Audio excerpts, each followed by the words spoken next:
On Larry King Now, it's an LKN First. I'm welcoming a co-host to the show, Baron Davis, and our guest is Common. Like, I always want my music to make somebody want to do better in life. This 10th album was like, I don't need to rap about myself. What more do I need to do for myself in music? Why not make something that's just given to other people? I have a daughter who's 16, or soon to be 17 years old. How does she feel about the album? She feeling this album, and she was real honest, because like when I'm working on music, I'll play beats, and sometimes she like, man, you could rap better than that. Plus, did some of that character spill into this album? I do. Yeah. You going to take over? Baron on the takeover. All next on Larry King Now.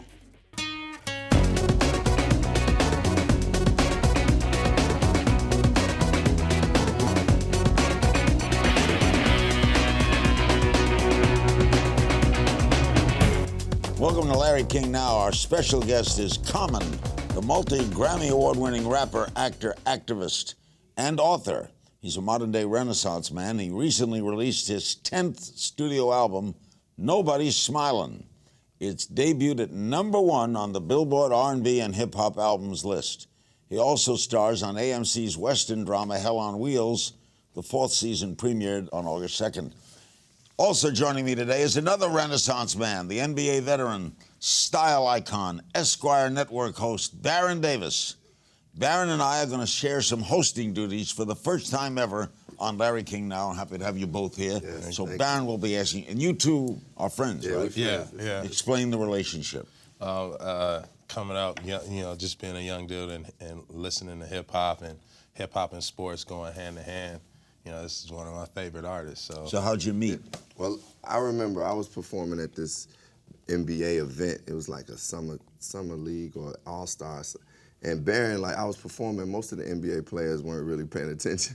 And Baron was like rocking with me. And I was like, man, Baron Davis know who I am, because I'm a fan of him as an athlete and as a person now as I got to know him. So that's when I first met him, and we just stayed in tune. Yeah. I can remember being places, and I just, we'd be texting each other or calling. And he the first person that got me to text message. I used to didn't want to text. He helped me, like, in this film. I was working to be an NBA player in this movie called Just Right, and I went and just followed Baron. Yeah. He took me to the training places and everything. That was fun. We worked out, hit the track. Yeah. But you're from Chicago, right? Yeah, I'm from South. And you're from where? Los Angeles, South Central Los Angeles. South Central. Rough area in Chicago, too? Yeah. What do you mean by nobody's smiling? That sounds sad. I know. That's what a good friend of mine asked me, like, why would you name your album Nobody's Smiling? You're a bright human being. Like, well, that title just really embodies what's going on in Chicago, really, and what's happening in a lot of inner cities, which is violence, poverty, people just in dire need of hope. And that's what Nobody's Smiling is really describing it. But it's more, the title I meant for it to be a call to action more than just to get you down, because the album is more of a motivational piece than it would be like, I want to, like, stay in this place, let's stay dark. That's not what I'm about, It's not going to depress me. No. It's going to get you motivated. You're going to go do more things in life, Like, when you went into, deciding to make this album, like, what were your intentions? The intentions really was to bring, first and foremost, to create hip-hop music that can move the culture in a positive way, because hip-hop culture is so influential to the world. So it was like, I want to create something, and we wanted to create something, me and No ID and our team wanted to create something that would move people's, like, spirit and motivation to, like, saying, man, I really do care about hip-hop, I care about the culture, I care about, like, progressing in life. Like, I always want my music to make somebody want to do better in life. That was really the main purpose. And, within that process, I found, like, a new life for me as an artist, because I just had more purpose. It wasn't, the album is just not about me. It's not bad. Sometimes in music, that's what you deliver, And I mean, just the temperature, like, of the city of Chicago, like, when you're making this album, with all the violence, with the young rappers and the beef like that, like, did you feel that it was almost like you had to do this for your 10th album? Yeah, I did feel, I actually felt the duty, like, I got asked like 4 years ago, what are you doing to help Chicago? And I'm like, well, I had a Common Ground Foundation. We've been doing things with the youth. But somewhere inside me, I knew I needed to do more. And this 10th album was like, I don't need to rap about myself. I don't need to what more do I need to do for myself in music? Well, I mean, I love making music, so it does please me to do that, but why not make something that's just given to other people, like really? Putting new artists on from Chicago, putting younger artists, whether they from Chicago or not. And I just got this affinity to my city. You know, we all have, something connected to where you come from. This city, this helped shape me. Why is so much violence black on black? I think it's to be honest, I think it's not, I don't think it's only gangs. I think it's like, well, you're in a place where like your enemy becomes you in many ways, because meaning like the people you're around, you don't even have a chance to be like, okay, well, my enemy is actually a bigger force. All you see is the person that's opposing you, because if you take two people and put food in front of them and they don't have food, and then you like, okay, survive, at a certain point you might have to destroy that person that lives on your block just to survive. And then the people that you're around, it becomes like a way of life at a certain point. The survival it's like jungle way of living in many ways. So I think it stems back from, just it's something, that comes from way back. Like I think that has affected our mentalities in our homes and the way we think of each other. So I think that's why we see a lot of black on black, crime and violence. Yeah, I mean, how do you uplift that? I always feel it's necessary. When I talk about problems, we got to come with solutions. Right. And I think, some of the major things is really like instilling like love into the community, instilling hope, instilling like some of the practical things like jobs. Like I've spoken to like 16 and 15-year-olds that tell me, I say, what really do you need? Because I want my programs to be like really effective. And they like, man, we want money. So I'm saying, when I translate that, I'm like, I want you to be able to get money legally.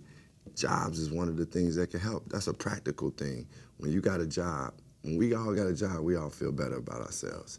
And I think that's one thing. But when I say love, I'm saying like, it's kids out there that don't have parents, that don't have like people, they don't have anybody that they feel like cares for them. Man, I just was at my summer camp with some of the kids from Common Ground, and they was like, man, we just happy to be here, to get out of the city, feel like we can go outside. These kids from Chicago, we can go outside and feel safe, because we took them to a camp away from the city. And they just was like, man, it feel good that we know somebody cares for us. Sometimes it's just knowing somebody cares for you. I mean, I had that with my mother, Up next, we're talking about Common's fate on Hell on Wheels and his friendship with Maya Angelou. Stay with us. Wow. That was a clip from the 3rd season of Hell on Wheels. Now, you were left for dead in the finale. You did not come back on August 2nd. Are you dead? Well, my character was left where you feel like he could be dead. And, I mean, obviously, they wanted to create a cliffhanger for the audience. And it's a great chance that you will see my character again. Back. Again. Killed by a bear? Nah. I mean, were you killed? I don't think he's gonna. I don't think he's killed. He's alive now. Like, I got it. Okay, baby. He's right here. Yeah. Yeah, but I'm looking forward to this season. Is really going to be great, and I did participate in this season. So you like acting? I love acting. It's like I'm just as passionate about acting as I am about music, and yeah. When did you decide, hey, I want to be an actor, or was that something that you always wanted to do? It was a moment where, as a musician, I felt like I hit a ceiling. It was around 2000. I just came out with an album that was doing very well, but I wanted to do something else creatively, and I tried playing the piano, and I wasn't too good at that. And then I just was like, why not try acting? And I went to acting classes, and it just was something that I felt was natural, and that I was like really in my soul. So I just continued to pursue it, just going to classes. How did your fans, initially, how did your fans react to you saying, I'm a rapper now, I want to be an actor? Well, you always get some doubters, you know, some people that they're like, we don't know if you could do that. But honestly, I let the work speak for itself, because even as an artist coming from music to the Hollywood world, sometimes, you know, they like, we don't want to see him because he's a rap artist. And I'm like, wait, I'm an actor too. You know, I'm also an actor, so I have to prove through the work. So even when my fans get to see the work speaks for itself. This character that you play, you're an emancipated slave, right? Yeah. Did you like him? I loved him because it taught me a lot about relationships between black and white people. During that time, I automatically thought, okay, white, black, we're on the separate sides. But, you know, through my research and through the experience of playing that character, you got to see that it was like human relationships. It was people that were white that got along with blacks and didn't look at them as property.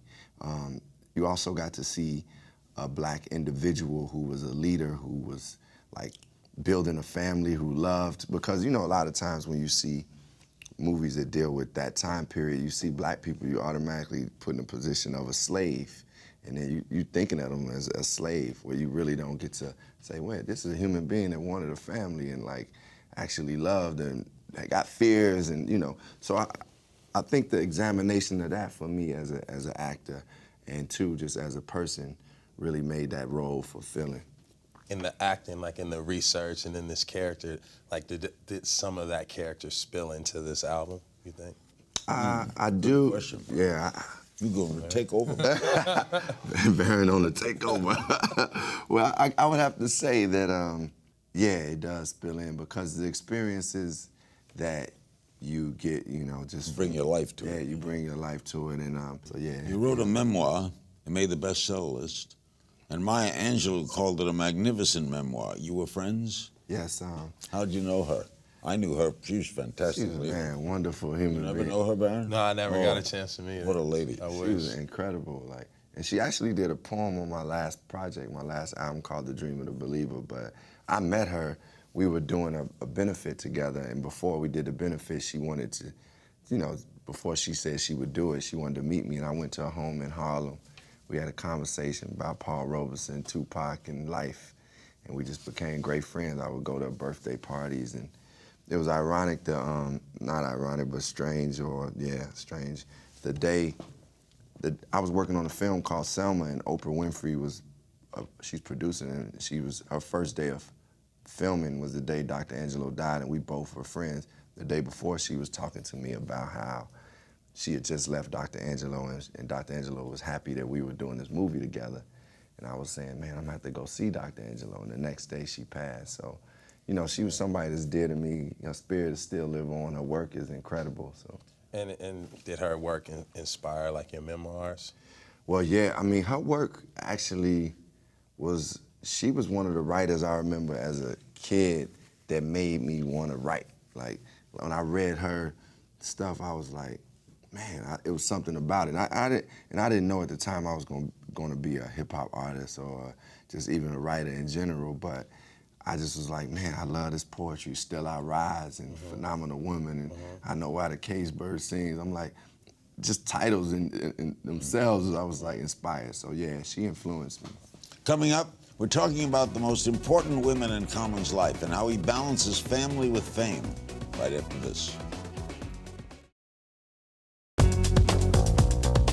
We're back on Larry King Now, an unusual day today because Baron Davis, former NBA star, he's our co-host, and our special guest is Common, a very uncommon talent, and a great star. Baron, you pick it up.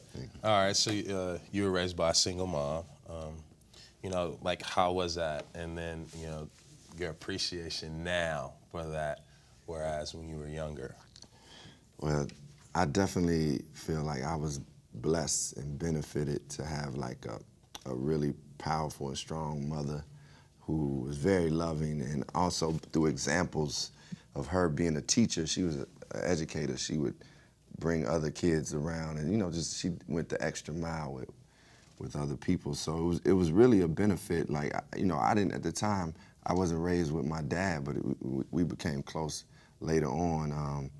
I didn't, you know, miss that aspect of having a father. I didn't know that I missed it because my mother was so strong in the house and just like made sure everything was okay. Was she the main reason you got out of that syndrome of where you grew up in Chicago? Yeah, I believe she was the main reason, you know, my belief in God and just having like my eyes on the prize, seeing people like, honestly, people like Michael Jackson and people, Magic Johnson, seeing people that had Muhammad Ali that had come out of, they were black and they came from where I come from and they were successful. And that inspired me too. The effect of, you know, you having a mom that's an educator and then your friends going home to, you know, not that same situation. You know? As long as I did well in school, I was good. And she would also make me do the extracurricular things, like she would make me do a book report. I had to do a book report, so that made me read. And she would, like, I had to go to computer class at one point. And then at the same token, I still got to play ball and do things, but that discipline has rolled over into, like, with work for me. Like, when I work, I'm like, I can focus and be like, hey, I'm going to work on this project. Now, I know you're a melodic rapper. Do you use the N-word in your lyrics? Yes, I do use. Do you have any problem using it? No, I don't have a problem, and that was one thing that Dr. Maya Angelou and I would discuss, because she was like, don't use that word, and I was like, look, this is a word that, you know, from the origin that I got it from is, I know that's not the true origin, I do know what the true origin is, but the way I received the word in my time period, it wasn't as negative, and we didn't use it as negative, and, you know, I think it was, I believe Malcolm X said, you got to speak in the language of the people, and ultimately, it's not like, if we weren't on TV, I use the word, so when I'm rapping, I use the word just because it's... You use it? Yes. You do? Yeah. In everyday language? When I'm rapping in my everyday language. Yeah, I mean, to me, it's a part of our culture, and you know, the word has a bigger impact to a lot of different people. If a white person says it, you don't like it? No. No, it's just. But they say it though. They say it now. Sadly. I honestly feel like, I honestly don't really like when other nationalities use it in general, just because it's not their word. It's not their word. It's not their word. Yeah. Now the NFL's banned it. If you say it on a field this year, you will get penalized. Yardage. Do you think the NBA would work? To me, it's hard to ban words in sports because you're in the heat of the moment and you're gonna go off of your natural instincts or your natural impulse and emotions.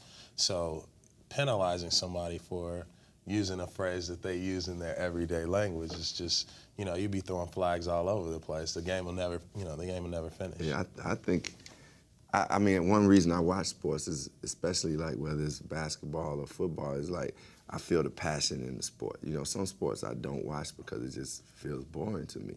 I don't feel the passion, even though it is probably passion there.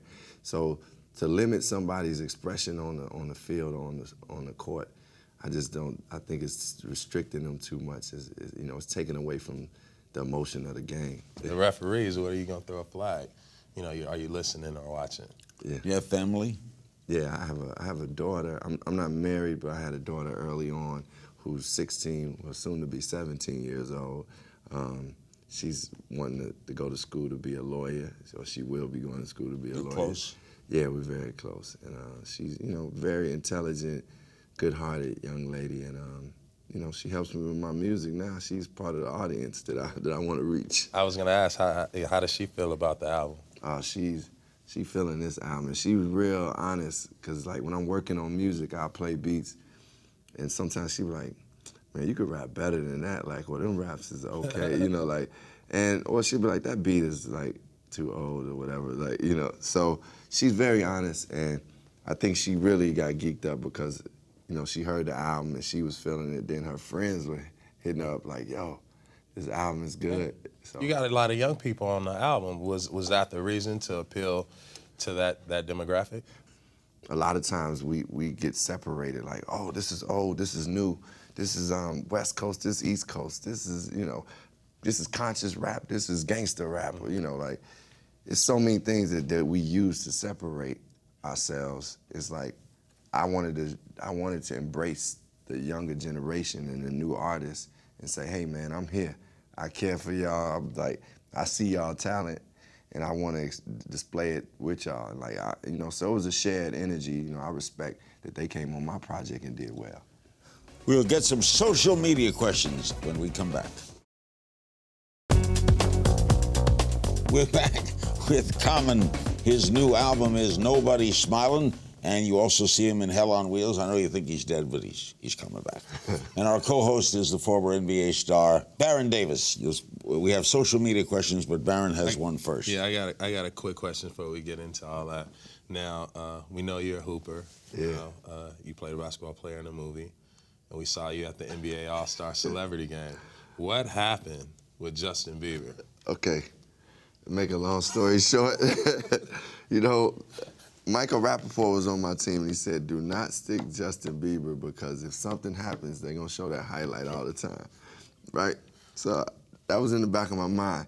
We coming down the court, and I'm a competitor, so I wanted to stick him, but I was going back and forth, like, should I stick him or not? I didn't stick him hard. He did a little crossover. It wasn't nothing crazy. He crossed under.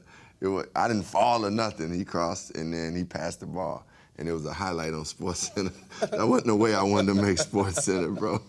Did you talk to him and spend? Yeah, I talked to him, and we, of course I wanted to keep competing. After that, they saw me, somebody said I elbowed him and knocked him to the ground, but I had to give him some of that Chi-Town ball. Okay, we have some social media questions for you. I'll start. Bradley Sawyer on Facebook wants to know what sort of environment you need when you write songs.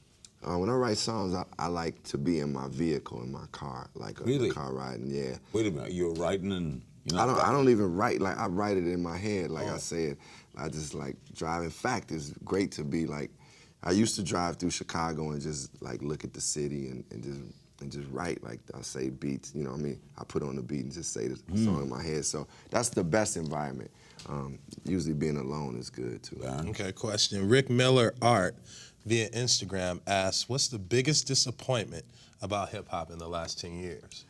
I think the biggest disappointment for me is that hip-hop and music in general doesn't sell as many records as it used to. Like, the business of the music has not been as lucrative. And, it takes away from just the music getting to as many people.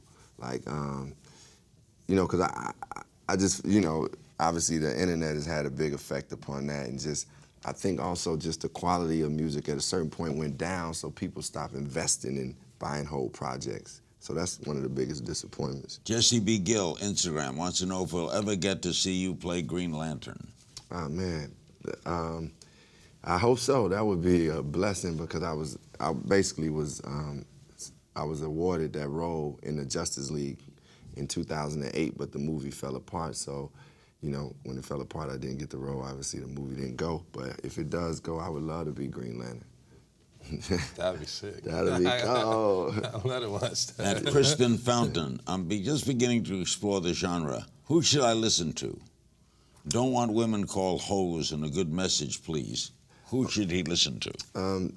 I think if you just starting to explore hip-hop, you might want to start from some of the beginnings, like Eric B. and Rakim and KRS-One, but then move forward. Even NWA, because it still provides. Now, you're going to hear bitches and hoes in that, but it's still a progress. Then you go to now, you got Nas, who's still really strong, Kendrick Lamar, Kanye, I think, still brings quality music, and myself, Nobody Smiling. We like to play a game of If You Only Knew. Who's the first person you kissed? This girl named Latrelia. She was in elementary school, like 4th grade. Yeah, I was on the school bus. On a school bus? You made a move, huh? I made a move, man. Remember the first person you kissed? I think it was like one of my mom's friends. I was like 5. Barron. Look at Barron. He had it when he was 5. She was kissing on me. She was kissing on me.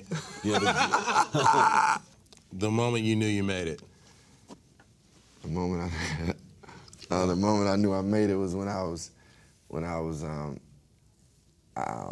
able to go to the White House and do like a spoken word poem thing, and it was like incredible. When the first lady and President Obama invited me and had me performing there. So that was And just recently, this girl that I think is super sexy tweeted a yoga thing to my song. That's when I felt I made it. Oh, wow. You made it. You definitely made it. If you guys, this is for both of you, if you could have a superpower, what would it be? I want to read people's minds. Like, Oh, what would you like? I'd be invisible. Me too.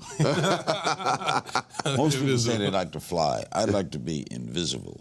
What's the most underrated aspect of Chicago? I would say the beauty of it. Like, it's a beautiful city, like, and it's diverse. Chicago MCs that you're most excited about? Wow, I love Little Bibby, King Louie, Lil Herb, Chance the Rapper, Vic Mensa, G Count. It's a lot of them. Yeah. And Dreezy. Lil Herb, G Count. Lil Herb, yeah. I don't know what you're talking about. If you weren't a rapper or a writer or an actor, what would you be? I say teacher because I do believe I would, but then when I talk to teachers, they be like, it's hard, boy. It's tough. Most underappreciated job in America, Yes, I think, is the truly. teacher. Yeah. Yes. All right, so who's your personal hero? My personal hero would probably be my mother, like, because, yeah, she just worked super hard and provided a lot for me, and still is a rock, you know, in her way, and we just real close. Question for both of you. What do you want your legacy to be? I want my legacy to be that inspire people to love and to be greater and, you know, to move closer to the Creator. I ain't mean to make that rhyme, but it just rhymed. Yeah. The love to be greater, move closer to the Creator. Write the song yet. Is there something people don't know about you? What's something people don't know about you? Something that people don't know about me is I can rap. Yeah. I'm a good rapper. You're a good man. Thank you, man. Good. Thanks to my guest, Common, my co-host, Barrett Davis. Common's latest album, Nobody's Smilin', available now. And Hell on Wheels airs Saturdays at 9 p.m. Eastern, 8 Central on AMC. Want to let us know what you think of our co-hosting? Find me on Twitter at King's Things and Barron at Barron_Davis. I like that. And his charity is Common Ground, and we'll see you next time.